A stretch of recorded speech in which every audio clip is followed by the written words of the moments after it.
On Tech News Today, another big state-sponsored malware program discovered, and it's even more sophisticated than Stuxnet.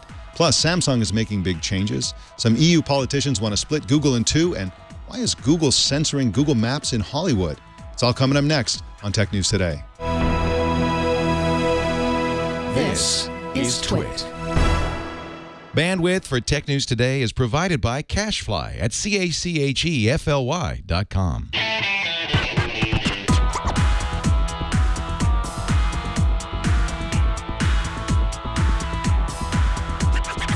This is Tech News Today for Monday, November 24th, 2014. This episode is brought to you by SmartThings. SmartThings let you control and monitor your home from anywhere in the world using your smartphone. To get started, visit smartthings.com/twit, and you'll save 10% off any home security or solution kit when you use the code TWIT10 at checkout. And by Squarespace, the all-in-one platform that makes it fast and easy to create your own professional website or online portfolio. Now introducing Squarespace 7 with even better site management tools and other improvements. For a free 2-week trial and 10% off, go to squarespace.com and use the offer code TNT. Tech News Today is the show where we talk about the tech news with the journalists who report it. Welcome to the show. I'm Mike Elgan, and good morning, Anthony Nielsen. Morning, Mike. How you doing? I'm doing great. I've got a big pile of guests here, and you've got them all sort of like you've got all these plates spinning. Yep. It's really exciting to see. It's like very entertaining from over here. Glad to hear. Yeah, it looks really hard. And it's also Monday, so we have Lindsey Turrentine with us. Welcome to you, Lindsey Turrentine. Hello. Happy Monday. Happy Monday to you. Are you excited about the shortened 3-day holiday week here in the United States? I am pretty excited about it. I'm going to go up to the woods. Really? Yep. Nice. That's going to be nice. It's going to be cold, but it's going to be nice, I would imagine. Yeah, all Very right. nice. Well, holidays aside, let's jump into the news. We've got lots of guests today, really great journalists to talk to today, starting with this story. Symantec says they've discovered malware for spying on ISPs and telecoms that was probably created by a government. The leading suspects are the United States, China, and Israel, according to some reports. The malware is a Trojan they're calling Regin, and the researchers are impressed by it, calling it complex and built with a degree of technical competence rarely seen. Regin has an extensive range of capabilities, they say, that provides the people controlling it with a powerful framework for mass surveillance. Regin was first used in 2008 or possibly as early as 2006, according to Symantec. Larry Seltzer is a longtime tech journalist who writes now mostly for ZDNet, and he joins us now. Welcome, Larry. Hi. Happy Turkey Week. Happy Turkey Week to you as well. Now, why do researchers believe there's a government behind Regin? There are lots of reasons, but overall it's just the level of quality in the program and the extent to which they went to keep it undercover. In fact, F-Secure now says, or was it actually Kaspersky says, that they think this might go back to 2003. And it's a really high-level, sophisticated attack that antivirus companies have had pieces of it all along, but they didn't realize until just recently what they had. And This sounds, complicated and sophisticated. Like you said, what can it do? What are the capabilities of this system? It sounds like it can do just about anything. They have all the usual things like stealing passwords, taking screenshots, stealing files off the system. But it does lots of other things. One thing that it can do, it's odd, is it can attack GSM cellular control systems. They found logs from those systems. They found engineers' usernames and passwords from those systems so that they can then monitor what cell calls are being made on the network. And I guess they did that through a Windows, moving laterally through a network until they found something like that. This sort of sophistication, you don't find it very often, and I think it's a presumption that it's a government actor, but it makes sense. And you mentioned perhaps China. F-Secure now says that they're convinced it's not China or Russia, and there's another report that just came out before this call that says that it's definitely the U.S. and or GCHQ, which is the Brits. So they don't believe that Israel's involved at all? It could be. Who knows? Nobody has any real evidence. It's all speculation. Sometimes you'll find, based on the slang that shows up in the executables, like who are these, where these people were from. But they don't act. There's actually Kaspersky has an interesting graph in their report that shows the timestamps of the building the programs, the development timestamps, and they roughly correspond to U.S. East Coast work hours. They could be faked, or they could be, somebody's working in the middle of the night in some other part of the world. But it makes sense that it's U.S. or Brits or Israelis, but nobody really knows. Yeah, and one of the curious things about it, there are many, many curious and mysterious things about this whole story. One of them is the fact that no infections have been found or detected in the U.S., which makes sense if the U.S. is behind it. But in China, which doesn't make sense if the U.S. is behind it, the U.S. loves hacking China, and Israel couldn't care less. Meanwhile, 52% of the infections are apparently in Russia and Saudi Arabia, which the United States and Israel may have a joint interest in hacking Saudi Arabia and possibly Russia, I would guess. And this reminds me, I think, to a certain extent, of Stuxnet, of course, which the team that discovered this also discovered one of the discoverers of Stuxnet. They also found infections in Mexico, Ireland, India, Afghanistan, Iran, Belgium, Austria, and Pakistan. It's really a weird collection of things, but I think one of the biggest mysteries is apparently they believe it was used up to 2008 and then it was stopped being in use, and then in 2011 they fired it up again, something like that. Is that solid information? And if so, what does that tell us, if anything? Well, what I heard was that there was a version 1, what Symantec calls version 1, from about 2008 to about 2011, and that was withdrawn. And then in 2013, a version 2.0 came out that was 64-bit, and differed in some ways. But I guess they really needed a 64-bit program to attack 64-bit systems. So they the number of those just even what you go in and buy the store now is probably a 64-bit system. So I think that's all that there is to that. It's the choice, the list of countries is really just bizarre, if you ask me. It shows how tightly controlled the use of this was, and it's worth pointing out in that context that both Symantec and Kaspersky call this like a very low level of threat to the general public. It's not like this thing is out there hitting innocent bystanders. Or are there any theories so far term. on? Are there any patterns or theories so far on what this selection of countries could mean? Is anybody out there speculating about why both Belgium, Austria, and Pakistan? Well, we're speculating. We're speculating, so you don't have to. I don't know. I mean, you look at that, and a lot of those countries make sense, but then no China, and it does. The no United States and no a lot of other Western countries. I would guess, and it's a totally wild guess, that it's under the control of some team that has very specific interests. That makes China just doesn't touch on them. That makes a lot of sense. Larry Seltzer is at zdnet.com, and you can follow him on Twitter at lseltzer. Hey, Larry, thanks for joining us. We really appreciate you coming on. Thank you. All right. Goodbye. Well, in just a sec, we're going to tell you about a big shakeup coming to the world's biggest smartphone maker. But first, we're going to take a break so I can tell you about our newest sponsor, which is SmartThings. SmartThings turns your smartphone into a supercontroller for your entire house. You can use SmartThings to get notifications when anybody comes or goes. You can get notifications and save money on electricity by turning off the power automatically to appliances every time you leave the house. You can be alerted when you get a leak somewhere. Control your coffee maker, control your toaster, control your slow cooker, control your lights. You can do it all.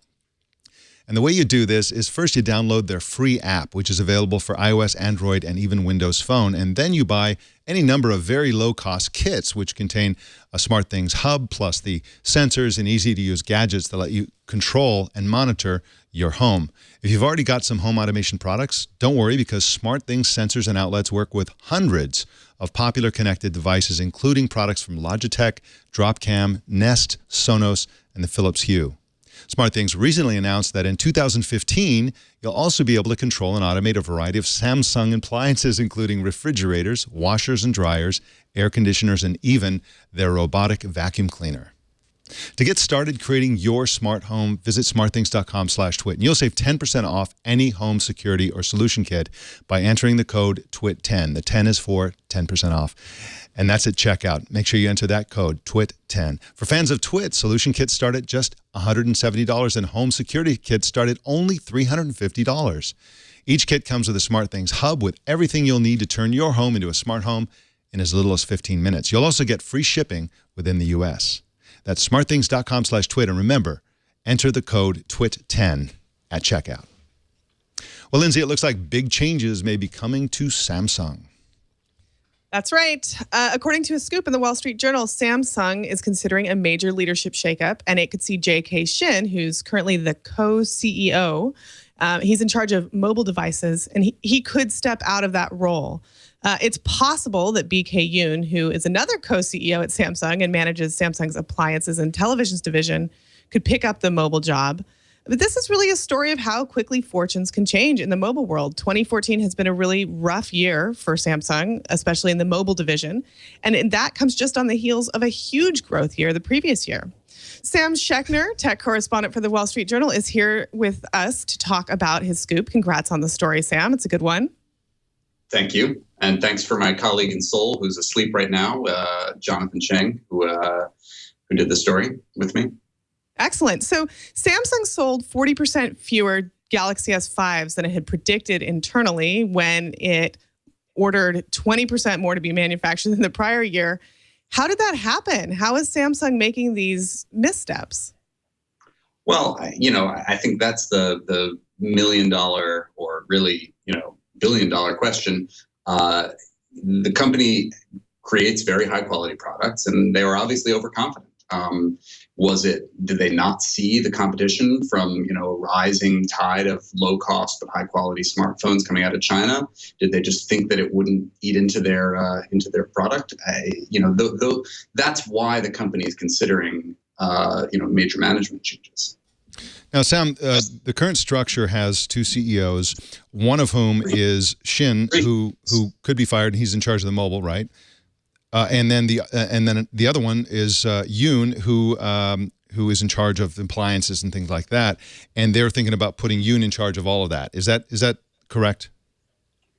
Well, actually, there's three CEOs. Okay. Those two guys that you mentioned are the key players here. They were elevated. There used to just be one CEO. They were elevated to join the existing CEO in a kind of 3 CEO structure over a year ago. And you're right about the kind of portfolios. Yoon has what seems like a less sexy portfolio to begin with, but he's been pushing into the connected home. It was behind an acquisition that Samsung made in that realm in the U.S. And J.K. Shin is a kind of more showman sort of character who's been in charge of the mobile division, which has been a huge generator of profits and growth. And so there was a little bit of an internal game of who might end up being a successor CEO. And it looks like now at least one of the options on the table is that J.K. Shin will get moved out, and that would leave BK Yoon kind of open field to become potentially the sole CEO. Now, to what extent is this an acknowledgement of the sort of merging of mobility and wireless devices and home automation and appliances and all that kind of thing?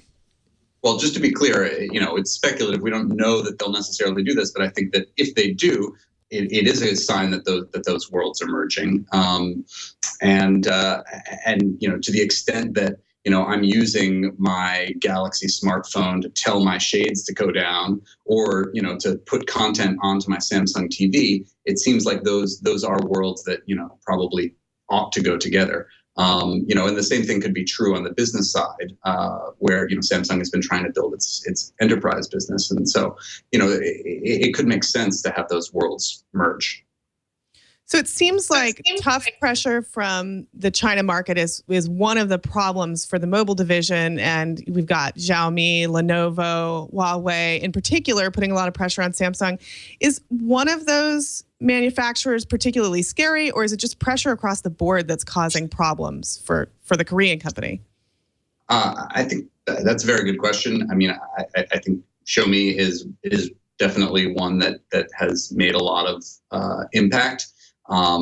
Talking to people in the company, and outside, I'm sure that one of them probably is better. I personally am not an expert in the exact figures of which one has been eating into them the most. But I think that the key is that Samsung has been aiming at the higher end of the market. And it looks like, at least from the most recent sales results, that Apple has gotten a better hold on that than Samsung has. At least for the medium term. Competing in the middle and lower end of the market is a much less profitable proposition. So Samsung's going to have to figure out where it wants to position itself and how it's going to, hold on to the market share that it has.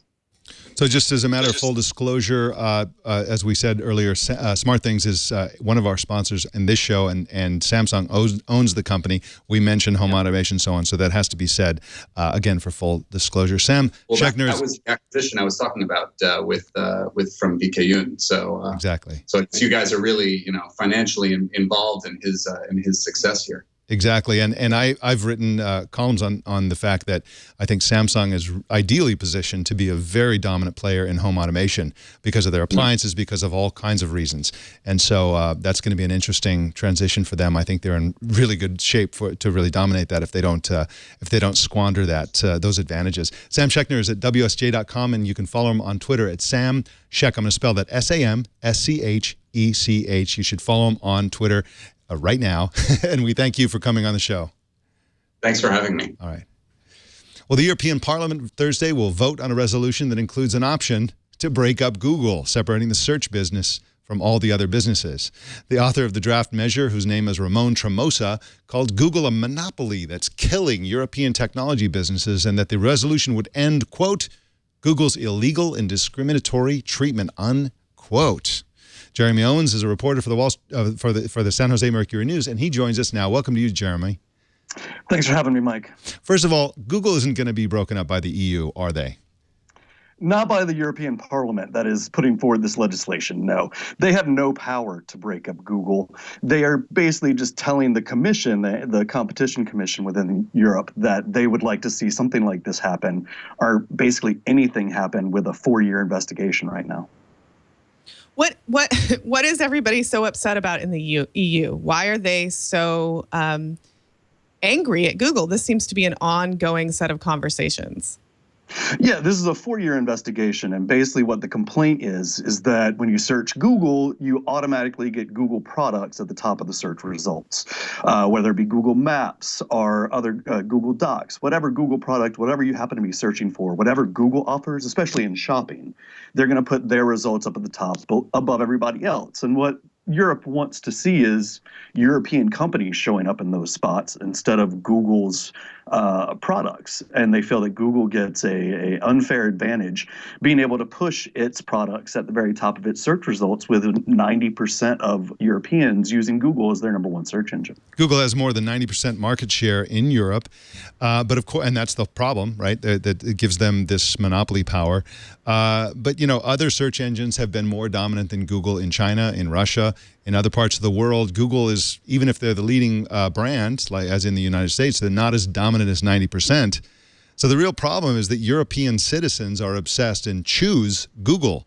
Why hasn't Europe been able, as China, as Russia has, as Japan has, as so many other regions and countries have, to create a search engine that Europeans want to use? Because Europeans want to use Google. I mean, it's very hard to go up against that dominant of a search engine. And you know, the others started long ago. You look at the Russian search engine that started, Yandex, I believe, started Yes. long ago and actually got funding from Google. And you know, it's done well. And Europe just has never been able to come up with something that's been able to compete. It's kind of a funny thing because Europe is not the kind of controlling, semi-oppressive state that China is. For example, China had a run-in with with Google a few years ago.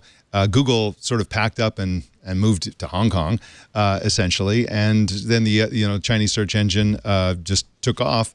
And of course, if Google were to do that in Europe, let's say, for example, just hypothetically, the impossible happened and they did pass this resolution, everybody was behind it, and they told Google, okay, you have to split up if you want to operate in Europe, Google could just leave. And the European Union would not censor citizens' access of Google.com from Europe. And there's, like you said, there's literally nothing they can do about this unless they're willing to go full China on them and, have the, sort of have a censorship element to this, which again is very, very unlikely. Jeremy C. Owens is at themercurynews.com, not the Mercury News, it's mercurynews.com. And you can follow him on Twitter at jowens510. Thanks for joining us, Jeremy. Thank you so much for having me, Mike. Well, Lindsey, it looks like the UK has got another idea for combating terrorism. So yes, this is true, and it's pretty controversial. The UK Home Office Secretary, her name is Theresa May, and just in case you don't know, the Home Office is the department in the UK that also runs MI5, so it's in charge of security in the UK. She outlined a law that would force large companies to share the identity of suspects using computers or cell phones and show who they were or who was using the devices at specific moments. The law, according to the Home Office, they argue, will help strengthen national security in the UK, and they will specifically help them dealing with targeted organized crimes, cyberbullies, hackers, terrorist threats, and even potentially people who are threatening suicide. But the bill has been scrapped in the past after pushback from liberal opponents for maybe obvious reasons. Lisa Fleisher, who's a tech reporter from the Wall Street Journal, is here to discuss the bill with us. Hi. Hi, how you doing? Great. Can you explain how a proposed bill like this makes it through the system in the UK? How likely is this bill to pass and to become law in the UK? Well, it's got support from both the conservatives and the liberals, as far as we can tell right now. I mean, right now what we know is the bare bones. Essentially, the Home Office, which, as you said, is in charge of security, so it's kind of like Homeland Security in the U.S., wants internet service providers to basically be able to tell them who's using the internet at what time. Although the specifics of it are a little bit unclear because they're saying, well, we want you to be able to tell us which IP address is related to which person, but at the same time, we don't want you to keep a history of web traffic. So honestly, like the telecom providers, the ISPs, the BTs of the world, people who provide you with the internet connection are all kind of scratching their heads right now and saying, well, what exactly do you want us to do? But what this proposal is it's a little bit less of a, it's a little bit of a pared down proposal of a similar law that was blocked earlier this year. Just trying to essentially get a handle on who is viewing extremist material over the internet, or maybe who's viewing, child pornography over the internet, and exactly how they're going to carry this out still is a bit unclear. That communications data bill that you're talking about that failed was called the Snoopers Charter by some opponents. Now, this That's is the name. Yeah, yes, very. Now, this is kind of a weird idea to sort of base any sort of law enforcement on IP addresses because, of course, you can spoof IP addresses. You can make it appear like you're coming from an entirely different place. Sometimes people share IP addresses. Sometimes when you restart your equipment, it assigns a new IP address. It's really fraught with problems. Up to 2,000 telephone or mobile users could be on the same IP address, which is why the telecom companies are looking for a bit more information here, because the UK Home Office is saying, well, we want to be able to pair the IP address with the web traffic. So what exactly they're looking for, what more they're looking for is a bit confusing right now. But the bottom line is they're looking to try to get more information on who's using the web, who's doing what at what time, and then requiring the telecom companies to hand that information over to police upon request. And that's not necessarily just, the sort of national police, maybe sort of a national agency. It could be a local agency, for example, looking to track a criminal. So outside of confusion, and it does sound pretty confusing, how are these companies and how are UK nationals themselves reacting to this and to the possible privacy concerns? Well, it's funny because some of the privacy groups are still trying to figure out what they make of it. I've contacted a couple. There's been a few that have said, we don't really want to talk to you even on background about this right now because we're not sure what to make of it. So I think they're really trying to wrap their heads around it. But one of the groups that I spoke to said it's better than just a simple dragnet where they kind of gobble up information from everybody. So, potentially having targeted searches on a specific IP address or a specific web traffic could be better than just getting information and trying to capture all information from everybody. Now, as far as what the telecom companies are doing is they're really just trying to figure out what specifically they're going to have to do, whether they're going to have to upgrade their systems, their hardware, their software, create new interfaces for, searching web traffic or what they're going to have to do. And of course, the UK has gotten on board with the flawless tactic that was pioneered by China, which is that whenever you want to push through something that is somewhat objectionable, for example, tracking people to hunt down terrorists, which is controversial, you throw the kids in there. It's also to hunt down pedophiles and predators. Think of the children, and it's all lumped together, and you can have it all or you can have none of it. So that always works. We can all line up and be against child pornography. That's exactly right. And that's why it works.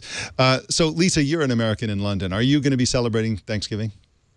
Yes, I have like 4 Thanksgiving feasts planned. I've got a Thanksgiving on Thursday, Friday, and Saturday. And my colleague Frances Robinson in Brussels just wrote a fantastic piece, very short piece on WSJ.com about her love as a Brit for Thanksgiving and Thanksgiving dinner. And actually, I went home last week and I celebrated Thanksgiving with my own family at home early. Wonderful. Fantastic. Well, Lisa Fleisher is at WSJ.com, and you can follow her on Twitter at Lisa Fleisher. Thanks for joining us, Lisa. Thanks so much. Happy Thanksgiving to you. Same to you. All right, people who live near Hollywood's famous Hollywood sign are trying to make it impossible to use Google Maps to find the landmark.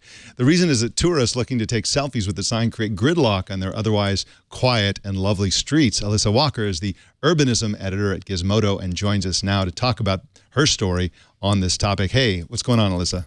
Hi, how's it going? Good. It's going great. Now, you drove up to the sign some time ago. You took pictures. How hard, just to give some context here, how hard was it to find the Hollywood sign before the advent of Google Maps and other GPS devices?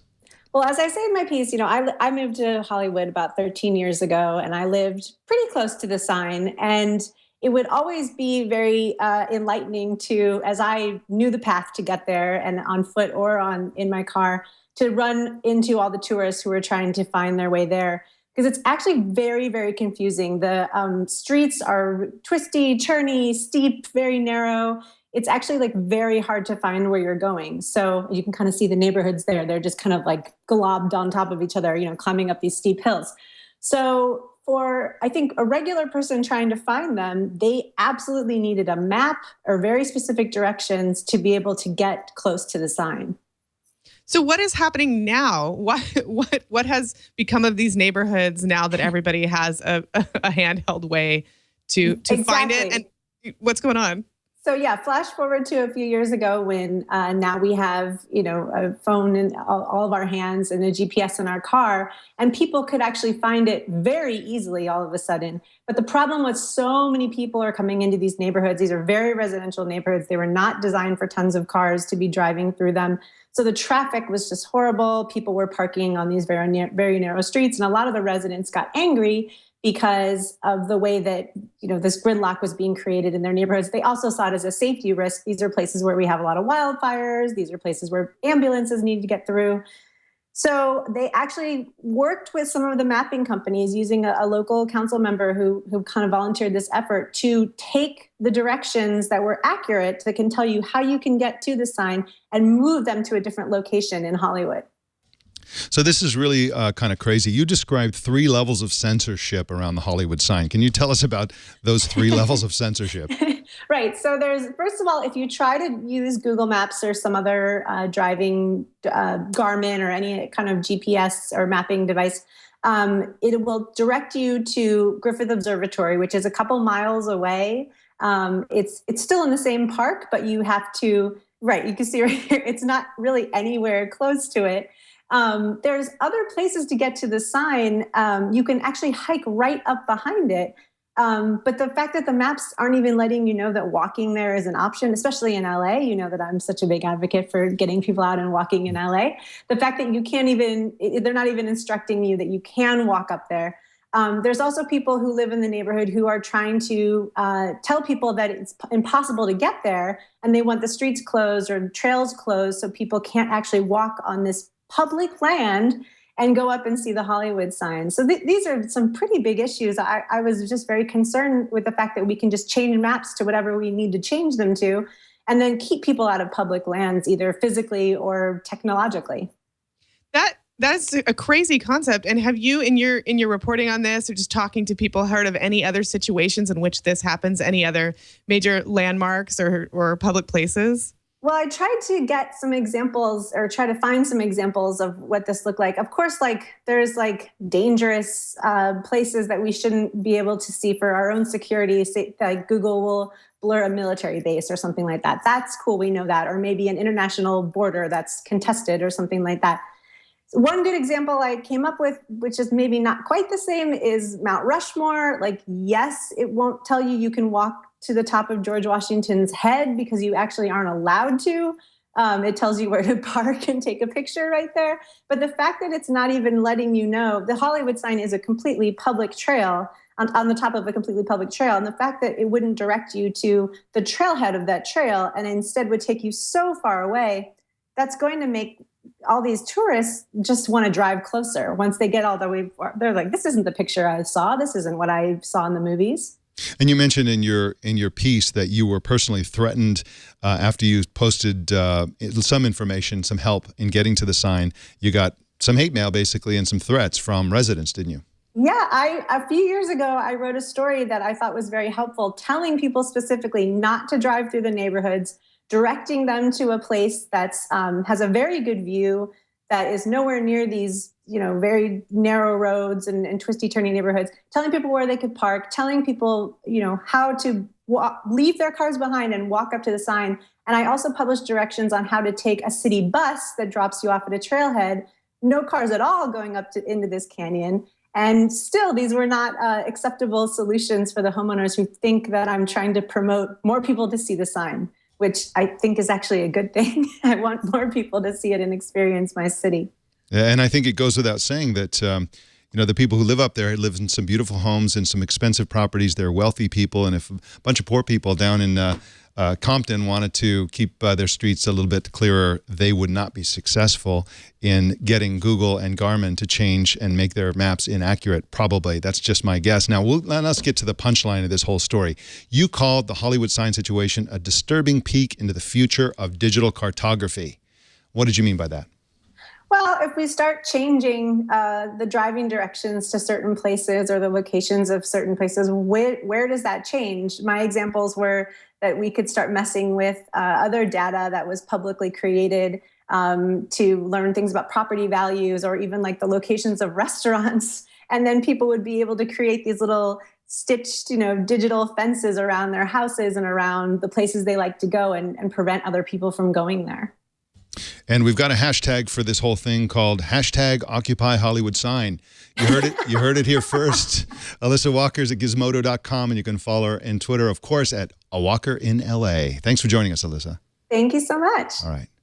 We've got some updates coming up for you, but first I want to tell you about Squarespace. Squarespace, I've been telling you for a long time. Even before I started telling you, it was the easiest way to build a website. And it's even easier if you can believe it. Squarespace 7 just came out, and it's so much easier that it's like almost like a video game. It's so fun and easy to use. Editing is easier because you can live edit on a single screen. You don't have to switch back and forth between an editing mode and a previewed mode. You just build your website right there on the page. But you can even preview your designs in device mode, so you can look at on your PC what your site will look like on phones and tablets. You can just sit there and have this like simulated phone. It's really, really cool.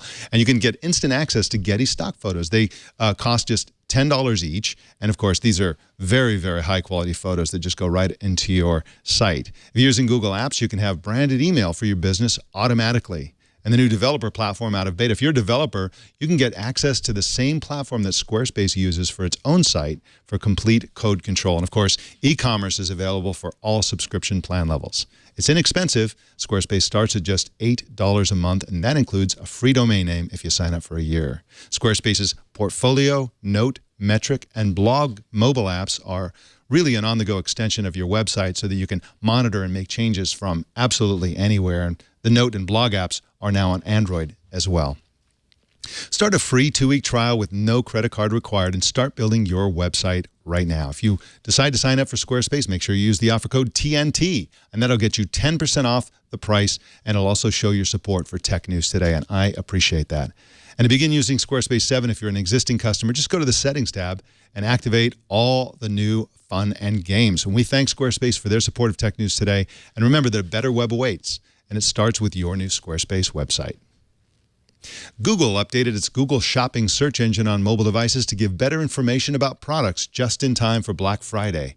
A search for specific products will return rotating 360-degree views of some products, especially electronic gadgets, which we all love, as well as information on where to get these products, who has it in stock, and product reviews from customers. That's pretty cool, Lindsey Turrentine. I think this is a, I'm not sure we need more help buying stuff on Black Friday. I think what we really need is an app that prevents us from being trampled to death. I think that I've seen a lot more manufacturers and stores actually promoting online Black Friday deals. So I kind of think that's the way to go. Yeah, you're probably right. Our TNT fan of the day is Justin Acree on Twitter, who said, "Thanks, TNT, for keeping me entertained on my 45-mile drive home from work today." Look at this commute. That's ridiculous. It almost looks like he's in a boat, but there is, in fact, a road there. That's got to be, what is that? That's got to be the Florida Keys or something. That's beautiful. Well, how do you watch or listen to TNT? Just record a video, take a picture of yourself or your setup, and post it on Google+, Twitter, or Facebook. Use the hashtag HowIWatchTNT or Occupy Hollywood sign, either one, and we'll find it. That's the Tech News Today. Lindsey Turrentine, what do you guys have coming up for the holidays? So while everybody else is eating turkey and pie, and we're going to be working, or some of us are going to be working on making sure that when you go shopping on Friday or on Monday or anytime that weekend, you know exactly what you should buy and what the best deals are. So we'll have a lot of that on CNET.com. We also have a really good story today on smartphone thieves, so you should visit and see it. Very cool. Well, thank you, Lindsey Turrentine. We will see you next Monday. Thank you. See you next Monday. Have a great holiday. You too. Well, you can subscribe to Tech News Today on Stitcher, and it's a great place to subscribe. Or you can choose another way to subscribe at twit.tv/TNT. You can follow us on Twitter at Tech News Today TV, and you can send us email to TNT@twit.tv, or you can call us at 260-TNT-SHOW. Nobody's going to answer the phone. You can leave a message. Also, don't miss our evening newscast, Tech News Tonight, at 4 p.m. Pacific tonight and every weeknight right here on the Twit Network. My name's Mike Elgan. Thanks for tuning in. We'll see you tomorrow.